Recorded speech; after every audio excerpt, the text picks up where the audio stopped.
Part 3 তে আমরা simple ইন্টারেস্টের কিছু গুরুত্বপূর্ণ প্রবলেম নিয়ে আলোচনা করব। তোমরা প্রথমে যে প্রবলেমটা দেখতে পাচ্ছ, on any some of money the interest is 25 of 16 of the principal on the sum rate of interest if the rate of interest and the time period in year is same, then what is the rate of interest? তার মানে rate of interest আমাকে জিজ্ঞাসা করেছে এই কোশ্চেনের ক্ষেত্রে। তাহলে আমাকে যেটা করতে হবে এখানে কিন্তু আরটা বের করতে হবে, তাই তো? রেট অফ ইন্টারেস্ট আর। এবার কথা হচ্ছে এখানে যে এই ফ্র্যাকশনটা দেওয়া আছে, এই ফ্র্যাকশনগুলো যখনই যে কোনো কোশ্চেনে যদি দেওয়া থাকে এটাকে আমাদের কাজে লাগাতে হবে।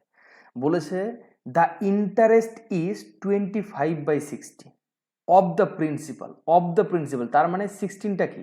আমি যদি ফ্র্যাকশনটা লিখে নিই এখানে 25/16, তাহলে আমি এই যে অফ দ্য প্রিন্সিপাল, তার মানে এইটা হচ্ছে তোমার প্রিন্সিপাল আর এইটা হয়ে যাবে তোমার সিম্পল ইন্টারেস্ট।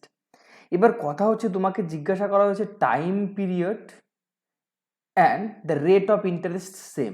ভালো করে ভেবে দেখো, আমাদের একটা ফর্মুলা ছিল simple interest is equals to P into R into T by 100। তার মানে এইখানে কিন্তু এই কোশ্চেনের ক্ষেত্রে বলা আছে তোমার রেট অফ ইন্টারেস্ট আর টাইমটা সমান, তাহলে আমি এই টিটাকেও আর লিখতে পারি। ভালো করে ভেবে দেখো তো, টিটাকেও আমি আর লিখতে পারি।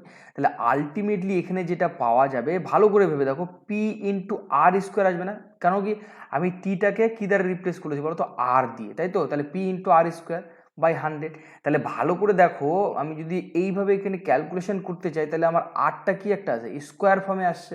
তাহলে আমার যে অ্যান্সারটা আসবে সেটা ডেফিনেটলি স্কোয়ার রুট করে আসবে, স্কোয়ার রুট করে আমার অ্যান্সারটা আসবে। আশা করি বুঝতে পারছো। এইখানে কিন্তু এইটাই বোঝার, বুঝতে পারলে? এইখানে কিন্তু এইটাই বোঝার, কেন কি এখানে ইন্টারেস্ট আর টাইমটা সমান, তাই আমি কি করেছি ইন্টারেস্ট আর টাইমটাকে মানে ধরো টাইমটাকে আর দিয়ে রিপ্লেস করে দিয়েছি, কারণ দুটোই সমান, তাহলে আমি টিকে আর দ্বারা রিপ্লেস করতে পারি। এবার এইখানে একটা আর এখানে একটা আর, তাহলে আর ইন্টু আর করলে আর স্কোয়ার হয়, কিন্তু আমাকে তো বের করতে হবে আর। সাপোজ এখানে ধরো লেখা আছে আর স্কোয়ার ইকুয়ালস টু 2, তুমি যদি আর বের করতে চাও তাহলে তোমাকে √2 লিখতে হবে কিনা?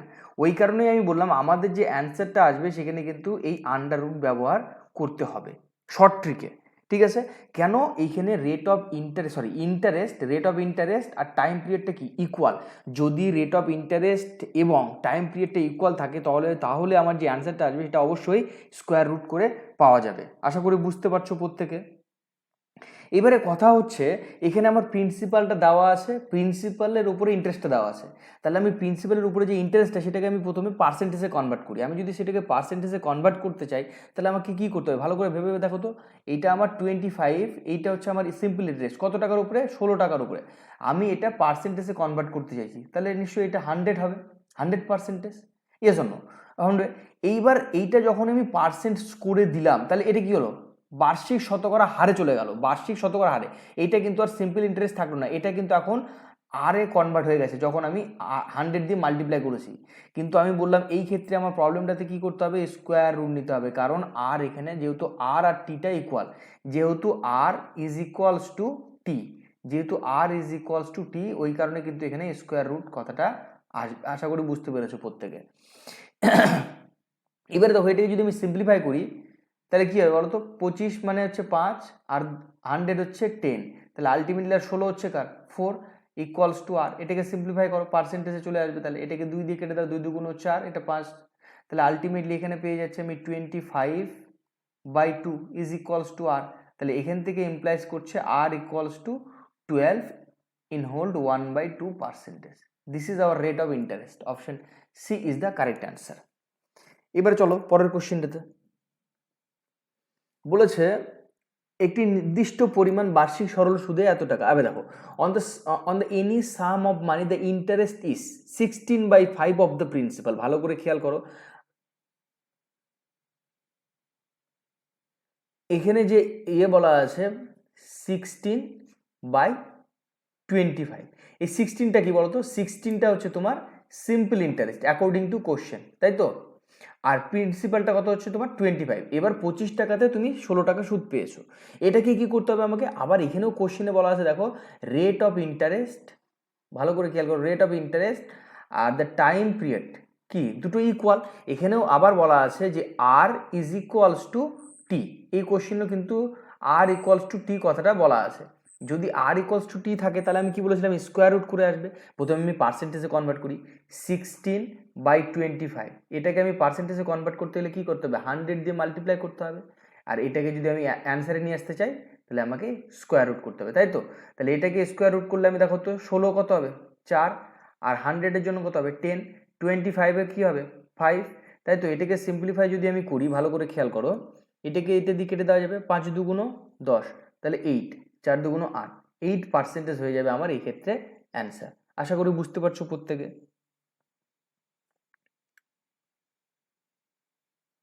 এবারে দেখো, what annual instalment will discharge with the depth of RS 848 due in 4 years at 4% per annum simple interest. তার মানে তোমাকে জিজ্ঞাসা করা হয়েছে, তুমি যদি এত টাকা পেমেন্ট করো, মানে 848 টাকা জমা করো তুমি কত বছরে, 4 বছরে, তাহলে তোমার যে সিম্পল ইন্টারেস্টের মানে পার্সেন্টেজ সেটা হচ্ছে 4%। তোমাকে জিজ্ঞাসা করা হয়েছে এই টাকাটা যে তৈরি হয়েছে 848 টাকা, তার জন্য তুমি কত টাকা ইনস্টলমেন্ট দিয়েছিলে, অ্যানুয়াল ইনস্টলমেন্ট তোমাকে জিজ্ঞাসা করা হয়েছে। এবার কথা হচ্ছে, আমি তো এই ক্ষেত্রে জানি না আমার প্রথম ইনস্টলমেন্ট কী ছিল, কিন্তু আমার লাস্টে যে টাকাটা, লাস্ট যে মোট টাকাটা, সেটা এই টাকাটা আমাকে কিন্তু বলা আছে, যে ডেপথ টাকাটা। তাহলে আমি ধরে নিচ্ছি আমি প্রথম যে ইনস্টলমেন্টটা দিয়েছি সেটা হচ্ছে 100 টাকা। কিন্তু আমি এই 100 টাকা কি 4 বার দেবো 100 করে? না, বলেছে যে আপনি 100 টাকা করে আর দেবেন না, আপনাকে সঙ্গে 4% করে আপনার হচ্ছে সিম্পল ইন্টারেস্টও দিতে হবে। তাহলে তুমি ধরো প্রথম বছরে দিলে 100 টাকা, তাহলে পরের বছর তোমাকে 104 টাকা দিতে হবে, তার পরের বছর তোমাকে কত দিতে হবে, 108 টাকা দিতে হবে, তার পরের বছর তোমাকে কত দিতে হবে, 112 টাকা দিতে হবে। তাও কারণ তুমি প্রত্যেক বছর 4 টাকা করে বাড়াচ্ছ, কারণ কোশ্চিনে পরিষ্কার বলে দেওয়া আছে যে 4% পার অ্যানাম। আর আমরা সিম্পল ইন্টারেস্টে কি জানি, তুমি যে এই যে 4% টাকাটা দেবে, এটা সবসময় তুমি 100 টাকার উপরে দেবে, তাই না? তোমার যে প্রথম যে কিস্তিটা দিয়েছিলে সেই টাকার উপরে কিন্তু বারবার করে তুমি কিন্তু ইনস্টলমেন্টটা দেবে। তাহলে প্রথম ইনস্টলমেন্ট তোমার হবে 100 টাকা, তারপরেরটা হবে 104 টাকা, তারপরেরটা হবে 108 টাকা, তারপরটা হবে 112 টাকা। তাহলে তোমার 4 বছর কমপ্লিট হয়ে গেল। তুমি 4 বছরে মোট টাকা দিলে কত, ভালো করে খেয়াল করো তো। এইখানে হচ্ছে তোমার, এইখানে তুমি তুমি যদি ক্যালকুলেশন করো, এটা তুমি যদি ক্যালকুলেশন করো তাহলে হচ্ছে তোমার পেয়ে যাবে হচ্ছে 4 6 4 14, 14 4 হাতে থাকলো 1, হ্যাঁ, তাহলে এখানে পেয়ে যাবো 2, আর এখানে 4। কিন্তু এই টাকাটা তোমার একদম টোটাল ডেপথ টাকা আসলো 4 বছর পর, কিন্তু বলেছে না এইটা তোমার ডেপথ টাকা নয়, তোমার ডেপথ যে টাকাটা সেটা হচ্ছে 848 টাকা। এর থেকে কত গুণ বেশি, ভালো করে হিসাব করে দেখো তো, 2 গুণ বেশি। তাহলে আমার যে প্রথম কিস্তিটা ছিল 100 টাকা, সেটা তো 100 টাকা হবে না। আমার যে কিস্তিটা ছিল, যে ইনস্টলমেন্টটা, সেটা 100 টাকার না হয়ে সেটার থেকে 2 গুণ বেশি হবে, তার মানে 200 টাকা। আমার প্রত্যেকটা ইনস্টলমেন্ট ছিল 200 টাকা। Option A is the correct answer. তারপর দেখো, যদি কোনো ব্যক্তি 10% বার্ষিক হারে একই কোশ্চেন 5 বছরে এত টাকা জমা করেন, তাহলে তার বার্ষিক কিস্তির পরিমাণ কত? ভালো কথা। এবার যে টাইমটা দেওয়া আছে সেটা কত, 5 বছর। এবারে যে টাইমটা দেওয়া আছে সেটা হচ্ছে 5 বছর। আমি ধরে নিলাম প্রথম বছর তুমি দিলে 100 টাকা, তারপর বছর তুমি নিশ্চয়ই 100 টাকা দেবে না, কারণ তোমাকে রেট অফ ইন্টারেস্ট দেওয়া আছে এখানে 10 টাকা বেশি দিতে হবে। তাহলে তার পরের বার দিয়ে দিলে 110 টাকা, তারপরের বার নেবে নিশ্চয়ই 120 টাকা, তারপরে 130, তারপরে 140, তাই তো? তাহলে তোমার দেখো 5 বছর কমপ্লিট, 1 2 3 4 5, 5 বছর কমপ্লিট। 5 বছর যদি কমপ্লিট হয়, তাহলে তুমি যদি যোগ করো প্রত্যেকটা থেকে, ভালো করে হিসাব করো, তুমি কত টাকা পাবে? এখানে কিন্তু তোমার মোট 600 টাকা এসে দাঁড়াচ্ছে। এইখানে বলেছে না, তোমার মোট টাকাটা 600 টাকা নয়, এটার থেকে কত গুণ বেশি বলো তো, 4800 টাকা, তার মানে 6 8 8 গুণ বেশি। তাহলে তোমার যে প্রাথমিক যে ইনস্টলমেন্টগুলো ছিল সেটা 100 টাকা না হয়ে সেটার থেকে 8 গুণ বেশি হবে। কত হবে সেটা? 800 টাকা। আশা করি বুঝতে পারছো ইনস্টলমেন্টের এই অঙ্কগুলো। 800 টাকা হবে তোমার সঠিক অ্যান্সার। তারপরে দেখো, দ্য অ্যানুয়াল ইনস্টলমেন্ট, আবার কথা, তোমাকে কত টাকা লাস্টে জমা দিয়েছো তুমি? 1740 টাকা। কত বছর ধরে চলেছে? 5 বছর ধরে। কত পার্সেন্ট দিয়েছিলে সিম্পল ইন্টারেস্ট? 8%। তাহলে আমি প্রথমে দেবো 100 টাকা, তারপরে দেবো 108 টাকা, তারপরে দেবো 116 টাকা, তারপরে দেবো 124 টাকা, তারপরে দেবো 132 টাকা, তাই তো? কারণ 8 টাকা করে বেড়ে যাবে প্রত্যেকবার। এই দিয়ে সর্বমোট আমি যে দেখলাম যে আমার টাকা এসে দাঁড়ালো 580 টাকা। At the last moment. কিন্তু বলেছে না, তোমার সর্বমোট টাকাটা 580 টাকা নয়, সেটা 1740 টাকা। কত গুণ বেশি ভালো করে খেয়াল করো তো, নিশ্চয়ই 3 গুণ বেশি। তাহলে আমার যে ইনস্টলমেন্টটা 100 টাকা ছিল, সেটা 100 টাকা না হয়ে এর থেকে 3 গুণ বেশি হবে, 300 টাকা।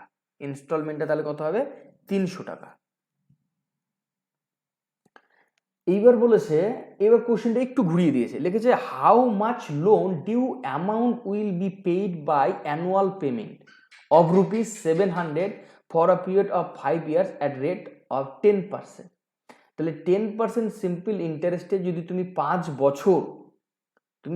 বছর এই 700 টাকা করে দিতে থাকো, তাহলে তোমার লাস্টে কতটা পেমেন্ট হবে? এই যে how much loan due amount will be paid, কত পেমেন্ট হবে অ্যাট দ্য লাস্ট মোমেন্ট।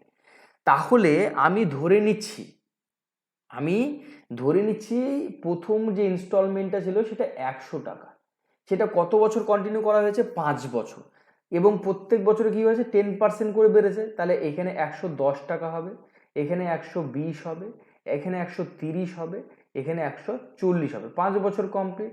5 বছর কমপ্লিট করার পর আমি দেখছি যে আমার টাকা এসে দাঁড়াচ্ছে 600 টাকা। মোট লাস্টে আমাকে 600 টাকা পেমেন্ট করতে হয়েছে।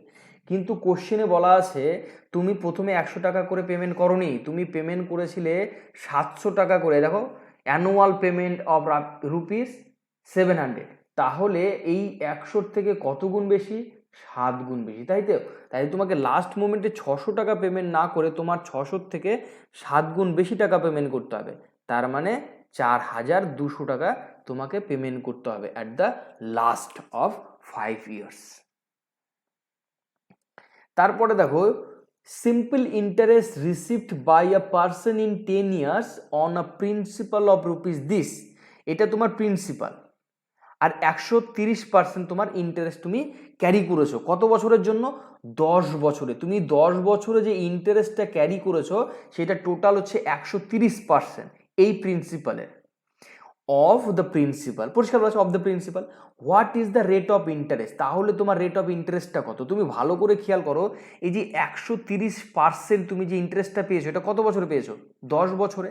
তুমি তাহলে 1 বছরে কত পাবে, নিশ্চয়ই 130/10, এটা তোমার 1 বছরের পার্সেন্টেজ, 13%।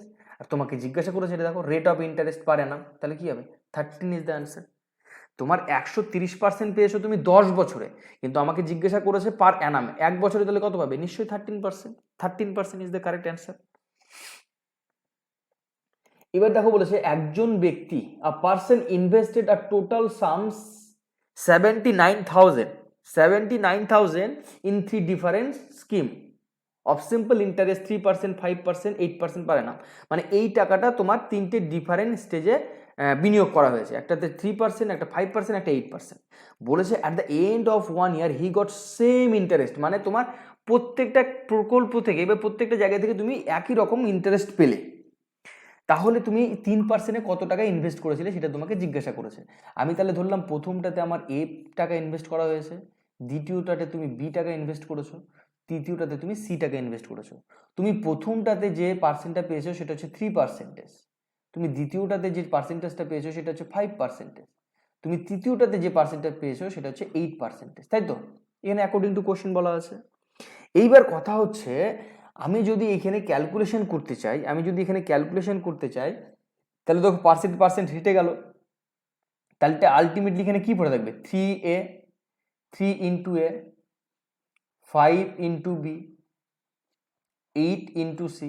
তাহলে দেখো তো এদের এলসিএম কত, 5 × 40, 120 না? তাহলে এটার সঙ্গে কত গুণ করতে হবে যাতে করে প্রত্যেকটা 120 হয়ে যাবে, ভালো করে খেয়াল করো তো। তাহলে আমাকে সি এর ভ্যালুটা নিশ্চয়ই এখানে 15 পুট করতে হবে, বি এর ভ্যালুটা নিশ্চয়ই 24 পুট করতে হবে, আর এ এর ভ্যালুটা নিশ্চয়ই আমাকে কত পুট করতে হবে, 40। তবেই তো প্রত্যেকটা 120, 120, 120 হবে, হয়ে গেল, সমান হয়ে গেছে এখন। তাহলে আমি এখান থেকে বলতে পারি যে A is to B is to C আমার কত হবে, 40:24:15, ঠিক আছে। এইবার বলেছে তোমার এখানে মোট টাকা, ভালো করে হিসাব করে দেখো তো, এইটা যদি আমি করি আমার মোট টাকা আসছে 79, কিন্তু বলেছে না, মোট টাকা তোমার 79 নয়, 79,000, তাই তো? কত গুণ বেশি, এখান থেকে 1000 গুণ বেশি। তোমাকে জিজ্ঞাসা করা হয়েছে তুমি 3%-এ যে টাকাটা পেমেন্ট করেছিলে সেটা কত ছিল, দেখো তো 3% মানে কি, এই যে এর পোর্শন, তার মানে এই টাকাটা 40 না হয়ে 40-এর 1000 গুণ বেশি হবে, তাই তো? তাহলে এখানে হয়ে যাবে তোমার 4000 টাকা, 40,000 টাকা, 40,000 টাকা হয়ে যাবে আমার সঠিক অ্যান্সার। আশা করি বুঝতে পারছো। আচ্ছা, এখানে একটা শূন্য হবে এক্সট্রা। ও, এইখানে বাংলাতে এখানে 7900 দেওয়া আছে। ওকে, ইংলিশ এখানে একটা জিরো বসিয়ে নিতে হবে। ওকে, এখানে একটা জিরো বসিয়ে নিলে এখানে একটা জিরো বসে যাবে আর কি। ঠিক আছে, তাহলে আমাদের option B is the correct answer. Option B is the correct answer. তারপরে দেখো, একজন ব্যক্তি বার্ষিক 5% হারে কিছু টাকা বিনিয়োগ করলো অ্যান্ড 15 বছর পর সুদ তার মূলধনের থেকে এত টাকা কম হয়, তাহলে বিনিয়োগের পরিমাণ কত? A person land certain sum of money 5% per annum, simple interest and 15 years interest amounted to 250 less than the sum land. What was the sum land in rupees? Okay, a person lend certain sum on money at 5% per annum simple interest. তাহলে তোমার simple ইন্টারেস্টের যে percentage সেটা হচ্ছে 5%। এখান থেকে আমি calculation করলে পেয়ে যাচ্ছি 5/100, এখানে পেয়ে যাবো 1/20। মানে তোমার যদি প্রিন্সিপাল 20 টাকা হয় তাহলে তোমার সিম্পল ইন্টারেস্টটা কত হবে? 1 টাকা, তাই তো? কিন্তু বলেছে তুমি এটাকে 15 বছর ধরে কন্টিনিউ করবে। এই দেখো, কোনো বলেছে 15 বছর, 15 বছরে তোমার সিম্পল ইন্টারেস্টে এসে দাঁড়াবে কত? নিশ্চয়ই 15 টাকা। 15 বছরে তোমার সিম্পল ইন্টারেস্টে কত এসে দাঁড়াবে? আশা করি বুঝতে পারছো প্রত্যেকে। 15 বছরে তোমার সিম্পল ইন্টারেস্টে এসে দাঁড়াবে 15 টাকা। এবার দেখো তো, সিম্পল ইন্টারেস্ট আর আমার প্রিন্সিপালের মধ্যে ডিফারেন্স কত? 5 টাকা। কিন্তু কোশ্চেনে বলেছে যে সেটা 5 টাকার ডিফারেন্স নয়, এটা হচ্ছে 250 টাকার ডিফারেন্স। তাহলে এটা থেকে কত গুণ বেশি? 50 গুণ বেশি, তাই তো? 50 গুণ বেশি। এবার তোমাকে জিজ্ঞাসা করা হয়েছে what was the some land, তাহলে এখানে তোমার 20 টাকা আছে, 20 টাকা না হয়ে এর থেকে 50 গুণ বেশি হবে, এর থেকে 50 গুণ বেশি হবে প্রিন্সিপালটা। তাহলে 5 2 10 আর এখানে দুটো শূন্য, তাহলে 1000 টাকা হবে আমার সঠিক অ্যান্সার। 1000 টাকা বিনিয়োগ করা হয়েছিল। তারপরে দেখো, যদি সরল সুদে কোনো মূলধন 5 বছর 4 মাসে 3 গুণ হয়ে যায় তবে বার্ষিক সুদের হার কত ছিল? ভালো করে খেয়াল করো। সরল সুদে কোনো মূলধন 5 বছর 4 মাসে 3 গুণ হয়ে গেছে, তাহলে আমি ধরে নিলাম আমার যে মূলধনটা প্রথমে 1 টাকা ছিল, সেইটা 5 বছর 4 মাস পর হয়ে গেল 3 গুণ, মানে 3 টাকা। তাহলে এখানে আমি কত সময় লেগেছে? 5 years 4 month, তাই তো? এবার 5 years 4 month মানে কি লেখা যায় বলো তো? এখানে 5 years প্লাস 4 মান্থটাকে আমি যদি ক্যালকুলেশন করি তাহলে 5 প্লাস 4/12, আলটিমেটলি এখানে পেয়ে যাব 3 5 15, 16/3, 16/3 ইয়ার্স। তাহলে এখানে আমি পেয়ে যাচ্ছি 16/3 ইয়ার্স, তাই তো? এই সময় লেগেছে। এবার দেখো তো, 1 টাকা থেকে যে 3 টাকা হয়েছে, এখানে সিম্পল ইন্টারেস্টটা কত দিয়েছে? তাহলে সিম্পল ইন্টারেস্টটা নিশ্চয়ই 2 টাকা। এই 2 টাকা সিম্পল ইন্টারেস্টটা দিয়েছে কত বছর? এই 16/3 বছর তোমার ইন্টারেস্ট পেয়েছো 2 টাকা। তোমাকে জিজ্ঞাসা করা হচ্ছে what will be the yearly rate of interest, 1 বছরে কত? তাহলে 16/3 বছরে তুমি ইন্টারেস্ট দিয়েছিলে 2 টাকা, তাহলে তুমি 1 বছরে কত টাকা দেবে? ভালো করে খেয়াল করো তো, 2 × 3/16, তাই তো? এই টাকাটা দেবে। এইবার বলেছে এই টাকাটা তুমি দিলে, এই টাকাটা 3/8। এইবার এই টাকাটা তুমি 1 বছরে দিচ্ছ, তোমাকে জিজ্ঞাসা করেছে rate of interest in percentage, তাহলে এটাকে তুমি পার্সেন্টেজে কনভার্ট করবে। কি করতে হবে? 100 দিয়ে মাল্টিপ্লাই করতে হবে। 100 দিয়ে তুমি মাল্টিপ্লাই করে দেখলে, এটাকে দিয়ে কেটে দাও, এটা হচ্ছে 25, 4 দিয়ে কাটলাম, এটাকে 2, তাহলে আলটিমেটলি এখানে 75/2%। এটাকে ক্যালকুলেশন করলে তুমি পেয়ে যাবে 37.50%। তাহলে option B is the correct answer. তারপরে দেখো, যদি সরল সুদে কোনো মূলধন, একই কথা বলেছে, 7 বছর 8 মাস 7 years 8 month কত গুণ হয়ে যাচ্ছে? ভালো করে ধরো, ডাবল অফ ইটসেলফ, দ্বিগুণ হয়ে যাচ্ছে, ডাবল অফ ইটসেলফ। মানে আমি তাহলে এখানে ধরো 1 টাকা ছিল আমার, সেই টাকাটা হয়ে গেল 2 টাকা। কতখানি সময় লেগেছে? সময় লেগেছে 7 বছর 8 মাস, তাই তো? এই 7 বছর 8 মাস মানে কি? আমি যদি এখানে লিখি 7 ইয়ার্স 8 মান্থ, তাহলে আমি এখানে ক্যালকুলেশন করলে পাবো 7 প্লাস 8/12, আলটিমেটলি এখানে 4 দুগুণ 8, 3 4 12, তাহলে 3 7 21, 22 23, তাই তো 23/3 এইটা পেয়ে যাচ্ছি। তাহলে এইটা আমি পেয়ে যাব 23/3 ইয়ার্স। এইখানে যে ইন্টারেস্টটা গ্রো করেছে সিম্পল ইন্টারেস্টটা, সেটা কত টাকা? সিম্পল ইন্টারেস্টটা গ্রো করেছে আমার মাত্র 1 টাকা। এই 1 টাকা কততে গেছে? 23/3 ইয়ার্সে তুমি ইন্টারেস্ট পেয়েছিল মাত্র 1 টাকা। তাহলে 1 বছরে তুমি কত পাবে? ভালো করে গেলো, তাহলে 3/23 না? এবার এইটাকে তোমাকে কোথায় কনভার্ট করতে হবে? পার্সেন্টেজে কনভার্ট করতে হবে। করে দিলাম 100 দিয়ে গুণ করে। তাহলে এটা কি হবে? 300 ডিভাইডেড বাই 23%। তাহলে অপশন দেখো কোনটাতে 23 ইন হোল্ডে আছে, তাহলে এটা হবে। কারণ কি এখানে দেখো ডিনোমিনেটরে 23 আছে, তাহলে option C is the correct answer. 13 1/23%, এটা হয়ে যাবে আমাদের সঠিক অ্যান্সার। তারপরে দেখো বলেছে 10 বছরে কোনো মূলধনের ওপর প্রাপ্ত সুদের পরিমাণ এত টাকা। ভালো করে খেয়াল করবে, যদি মূলধন 5 বছরে 5 গুণ হয়, তবে 10 বছর পর প্রাপ্ত সুদের পরিমাণ কত? Very very important, very very important question. বলেছে তুমি এই যে টাকাটা পাচ্ছ 3,130 টাকা, সিম্পল ইন্টারেস্ট, এটা কিন্তু simple interest on some money for 10 years. তাহলে তুমি 10 বছরে পাচ্ছ এই টাকাটা, তাহলে তুমি 1 বছরে কত পাবে? ভালো করে খেয়াল করো তো, তুমি 10 বছরে পেয়েছো এই টাকা, তাহলে 1 বছরে তুমি নিশ্চয়ই 313 টাকা পাবে। এই টাকাটা তুমি কত পাচ্ছ? পার ইয়ার, তাই তো? পার ইয়ারে পাচ্ছ, কি পাচ্ছ? Simple interest, as simple interest তুমি কিন্তু এটা পেয়ে যাচ্ছ পার ইয়ারে। বলেছে the principal becomes 5 Times after 5 years, after 5 years. তার মানে এই টাকাটা তোমার কন্টিনিউয়াসলি কয় বছর পাবে? এই ইন্টারেস্টটা তুমি কন্টিনিউয়াসলি 5 বছর পাবে। 313 টাকা তুমি 5 বছর পাবে, পেলে। তারপরে বলেছে তোমার আরো 5 বছর আছে, কারণ কি তোমাকে এখানে 10 বছরের জন্য ক্যালকুলেশন করতে হবে। বলেছে if the principal becomes 5 Times after 5 years, তার মানে তোমার ধরো এইখান থেকে এইটা 5 বছর কমপ্লিট হয়ে গেল। 5 বছর পর যখন টাকাটা 10 বছরের এখানে পৌঁছাবে, এখানে ধরো এটা 10 বছর, তখন কিন্তু টাকাটা ডবল হয়ে গেছে। আগে যদি 100 টাকা থাকে, তাহলে এখন সেটা 200 টাকা হয়ে গেছে। বুঝতে পারলে? তার মানে আগে যদি তুমি 10 টাকা ইন্টারেস্ট পাতে, তাহলে এখন তুমি কত পাচ্ছ? 200 টাকা।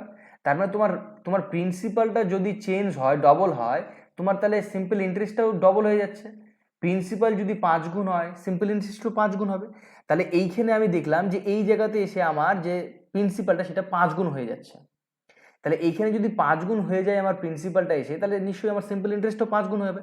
তাহলে আমার সিম্পল ইন্টারেস্টটা 5 গুণ যদি হয়ে যায়, তাহলে এরকম হবে না? এই যে এটা কিন্তু এখন সিম্পল ইন্টারেস্ট, এখন এইটা কিন্তু আমার এখন সিম্পল ইন্টারেস্ট। এই জায়গা থেকে এই সময়টা আবার কত? 5 বছর। তাহলে এই টাকাটা আবার কত দিন দেবে? আবার কন্টিনিউয়াসলি কত বছর? 5 বছর ধরে দেবে। বুঝতে পারলে? এই জায়গাটা কিন্তু ভাইটাল, এই জায়গাটা বুঝতে হবে কেন আমি এখানে গুণ করলাম 5 দিয়ে। কারণ 5 গুণ হয়ে গেছে 5 বছর পর, তাই আমি এটাকে 5 দিয়ে গুণ করেছি আমার ইন্টারেস্টটাকে। সেই 5 দিয়ে গুণ করার পর যে টাকাটা পাবো, সেই টাকাটা আবার কত বছর দেবে? কন্টিনিউয়াসলি 5 বছর। তাহলে এখানে 5 বছর কমপ্লিট হলো, এখানে 5 বছর কমপ্লিট হলো, তাহলে টোটাল এখন কিন্তু আমার 10 বছর কমপ্লিট। এইবার এইখান থেকে যদি আমি দেখো যেটা কমন নেওয়া যাচ্ছে, সেটাকে যদি কমন নিয়ে নিই, তাহলে আমার ক্যালকুলেশনে সুবিধা হবে 1 + 5, তাই তো? তাহলে এখানে 313 ইন্টু 5 ইন্টু 5 আর 1 6, এটাকে করলে 313 ইন্টু 30, এটাকে সিম্পলিফাই করলে কি আসবে দেখো তো? 9390। Option C is the correct answer, option C is the correct answer. তারপরে দেখো এখানে তোমাকে যেটা বলেছে, a sum of rupees 720 amounts to 882 at simple interest in 1/2 years. In how many years will the sum 800 amount to be this at the same rate? তাহলে এখানে তুমি দেখতে পাচ্ছ তোমার যে সামটা দেওয়া আছে প্রথমে 720 টাকা, তাই তো? এই টাকাটা তোমার কিন্তু 882 টাকা হচ্ছে। কত সময় লাগছে 882 টাকা হতে? 1/2 বছর, 1 and 1, তার মানে 2 একে 3, 3 2। এইখানে যে তুমি প্রফিটটা পেয়েছো, ভালো করে খেয়াল করো, প্রফিটটা কত টাকা পেয়েছো? ভালো করে খেয়াল করো তো, কত টাকা? 62 না? 62 রুপিস। এটা সিম্পল ইন্টারেস্ট। এই সিম্পল ইন্টারেস্টটা তুমি পেয়েছো এইটাতে। তোমাকে জিজ্ঞাসা করা আছে in how many years will the some. Okay, simple interest পেয়েছো এটা। এই টাকাটা যদি তুমি পাও এতটা সময়ে ভালো করে খেয়াল করো, তুমি 3/2 ইয়ার্সে পেয়ে যাচ্ছ 62 টাকা। তাহলে তুমি 1 বছরে কত টাকা পাচ্ছ? 1 বছরে নিশ্চয়ই তুমি এই টাকাটা পাবে 2/3, তাই তো? 2/3 এই টাকাটা পাবে না? 62 × 2/3। এইবার তুমি যদি এই টাকাটা পেয়ে যাও, এখানে 162 হবে, ওকে? তাই তো বলি, এখানে সিম্পলিফাই করা যাবে কেন? 162, তাহলে এইটাকে আমি যদি সিম্পলিফাই করি, এটাকে এটা দিয়ে কেটে দেওয়া যাবে, তাই তো? এটাকে যদি আমি এটা দিয়ে কেটে দিই 5 and 4, তাহলে আমার চলে আসবে 108। এই টাকাটা তুমি 1 বছরে পাচ্ছ, ঠিক আছে? এই টাকাটা তুমি যখন 1 বছরে পাচ্ছ, এই টাকাটা কি পাচ্ছ? ইন্টারেস্ট পাচ্ছ 1 বছরে। তাহলে তুমি এই টাকাটা কিন্তু পার ইয়ারে ইন্টারেস্ট পাচ্ছ, এটা পার ইয়ারে কি পাচ্ছ? এটা ইন্টারেস্ট, সিম্পল ইন্টারেস্ট। তাহলে আমি যদি মানে পার্সেন্টেজ বের করতে চাই রেট অফ ইন্টারেস্টের, তাহলে এই যে 108 টাকার যে ইন্টারেস্টটা পেলে, এটা কত টাকার উপরে পেয়েছো ভালো করে খেয়াল করো তো। 720 টাকাতে তুমি 108 টাকা ইন্টারেস্ট পেয়েছো। তাহলে এটাকে যদি তুমি পার্সেন্টেজে কনভার্ট করো, তাহলে এইখান থেকে এই জিরো কেটে গেল, তাই তো? এই জিরো যদি কেটে যায় এবং তুমি যদি সিম্পলিফাই করো, এটাকে কত দিয়ে করতে পারবে? 2 দিয়ে কেটে দাও তো দেখি। এইটাকে কেটে দেওয়া হলো 5 × 2 = 10, এটাকে কেটে দেওয়া হলো 36, তাই তো? 36 × 2 = 72। এবার এটাকে দিয়ে এটা কেটে দেওয়া যাবে 3। তাহলে আলটিমেটলি এখানে পেয়ে যাচ্ছি আমি 15%। এটা কি পেলাম? এটা পেলাম কিন্তু আমি রেট অফ ইন্টারেস্ট। এটা কিন্তু ফিক্সড, এই রেট অফ ইন্টারেস্টটা ফিক্সড প্রত্যেকটার ক্ষেত্রে। এইবার আমি পরের প্রবলেমটাতে চলে যাচ্ছি। এইখানে তোমার 800 টাকা দেওয়া আছে, সেই টাকাটা হয়ে দাঁড়াচ্ছে 1040 টাকা। তাহলে এইখানকার যে সিম্পল ইন্টারেস্টের যে গ্যাপটা, সেটা কত পাচ্ছি ভালো করে খেয়াল করো তো, 240 টাকা না? তুমি যে সিম্পল ইন্টারেস্টের গ্যাপটা পাচ্ছ, এসআইটা যে পাচ্ছ, সেটা কিন্তু তোমার 240 টাকা। এইবার তোমার যে রেট অফ ইন্টারেস্ট দেওয়া আছে, রেট অফ ইন্টারেস্ট যে 15%, এইটার যদি আমি 15% বের করি, 800 যদি আমি 15% বের করি, তাহলে কত হবে ভালো করে খেয়াল করো তো। 800 যদি 15% আমি বের করি, তাহলে আমার যে অ্যান্সারটা এসে দাঁড়াবে, আমি এখানে একটু ক্যালকুলেশন করে নিচ্ছি যাতে করে সুবিধা হয়। 800 15% যদি করি আমি, এটা 8, তাহলে 5, 800, 120 টাকা, তাই তো? 120 টাকা। এইটা কিন্তু তুমি কিভাবে পার ইয়ারে পাবে? এইটা কিন্তু তুমি পার ইয়ারে পাবে কিভাবে? Simple interest. এইটা যদি তুমি সিম্পল ইন্টারেস্টে 120 টাকা করে পাও, কিন্তু তোমাকে বলেছে না, তুমি সিম্পল ইন্টারেস্ট কত টাকা পেয়েছো? 240 টাকা। তাহলে তোমার কত সময় লাগবে? নিশ্চয়ই 120 টাকা করে পেলে তোমার 240 টাকা হতে সময় লাগবে নিশ্চয়ই 2 বছর। তাহলে 2 ইয়ার্স কিন্তু তোমার লেগে যাবে। 240 টাকা হতে কিন্তু তোমার 2 বছর সময় লাগবে। এইটা হয়ে যাবে কিন্তু আমাদের অ্যান্সার। এইটা হয়ে যাবে আমাদের answer. Option C is the correct answer. এবারে দেখো, ঠিক একই রকম কোশ্চেন 14 নাম্বারটা নেওয়া হয়েছে এবং এটা আমাদের আজকে লাস্ট কোশ্চেন। বলেছে 400 টাকা 2 বছরে 448 টাকা হয়। এখানে দেখো 400 টাকা, 400 টাকাটা 2 বছরে হয়ে গেছে 448। ভালো করে খেয়াল করো, এখানে সময় লেগেছে কত? 2 বছর, তাই তো? 2 ইয়ার্স সময় লেগেছে। এখানে যে ইন্টারেস্টটা গ্রো করেছে, সেটা ইন্টারেস্টটা গ্রো করেছে মাত্র 48 টাকা। এই 48 টাকা গ্রো করেছে কত বছরে? 2 বছরে। তাহলে 2 বছরে তোমার 48 টাকা গ্রো করেছে। 1 বছরে তাহলে তোমার ইন্টারেস্টটা কত পেবে? 48/2, তাই তো? তাহলে কত পাবে এখানে? 24। এটা কি হচ্ছে? পার ইয়ারে তোমার সিম্পল ইন্টারেস্ট। এই সিম্পল ইন্টারেস্টটা কার উপরে নেওয়া হয়েছে? 400-র উপরে। তাহলে তুমি এখানে 400-র উপরে কিন্তু যে ইন্টারেস্টটা পেলে, সেটা হচ্ছে মাত্র 24 টাকা পার ইয়ারে। এটাকে যখন তুমি পার্সেন্টেজে কনভার্ট করবে, তাহলে তখন তুমি রেট পেয়ে যাবে। এটা 4, এটা দিয়ে এটাকে কেটে দিলে 6। তাহলে আলটিমেটলি আমার যে রেট অফ ইন্টারেস্ট, এটা কিন্তু 6%, তাই তো? এটা কিন্তু আমি পেয়ে গেলাম। এবার পরেরটাতে চলে আসছি। 550 টাকা, সেইখান থেকে তুমি পেয়েছো 682। কত টাকা প্রফিট পেয়েছো ভালো করে খেয়াল করো তো। 550 টাকা, সেখান থেকে তুমি 682 টাকা, তার মানে তুমি পেয়েছো মাত্র 132 টাকা প্রফিট। 132 টাকা প্রফিট পেয়েছো সিম্পল ইন্টারেস্ট। সিম্পল ইন্টারেস্ট পেয়েছো 132 টাকা। এবার কথা হচ্ছে, এর তো আমার যে ইন্টারেস্টটা, সেটা তো এর 6%, তাই না? এই যে 6%, এর 6%টাই তো আমার ইন্টারেস্ট। তাহলে এর যদি আমি 6% বের করি, 550-এর যদি আমি 6% বের করি, তাহলে 6/100 হবে। এইটাকে যদি আমি শর্ট আউট করি, ভালো করে খেয়াল করো, এখান থেকে এটা কেটে দিলাম, এখান থেকে এটা কেটে দিলাম, তাই তো? 5 দিয়ে কাটো, এটা 11 হবে, এটা 2 হবে, এটা দিয়ে এটা কেটে দাও 3। তাহলে তুমি যে ইন্টারেস্টটা পাচ্ছ পরের ক্ষেত্রে, সেটা হচ্ছে 33 টাকা পার ইয়ার। এটা কিন্তু পার ইয়ারে পাচ্ছ সিম্পল ইন্টারেস্ট। কিন্তু বলেছে না, তোমার সিম্পল ইন্টারেস্টটা দেওয়া আছে 132 টাকা। কত সময় লাগবে? 132 টাকাকে 33 দিয়ে ভাগ করলে বোঝা যাবে যে কত সময় লাগবে। তাহলে দেখো তো 4 বার, মানে 4 ইয়ার্স লেগে যাবে তোমার 132 টাকা হতে, তোমার 4 বছর লেগে যাবে। তাহলে আলটিমেটলি আমার যে অ্যান্সারটা হবে সেটা কিন্তু 4 years. 4 years is the correct answer for this question. আশা করি বুঝতে পারছো প্রত্যেকে। তাহলে 4 years is the correct answer for this question. Okay, তাহলে আজকের এই ভিডিওতে এতটুকুই। সিম্পল ইন্টারেস্ট মোটামুটি আমরা কভার করে নিয়েছি, এরপরে আমরা পরবর্তী টপিক আনতে থাকবো। ততক্ষণ পর্যন্ত দেখতে থাকো এবং শিখতে থাকো। Thank you, take care.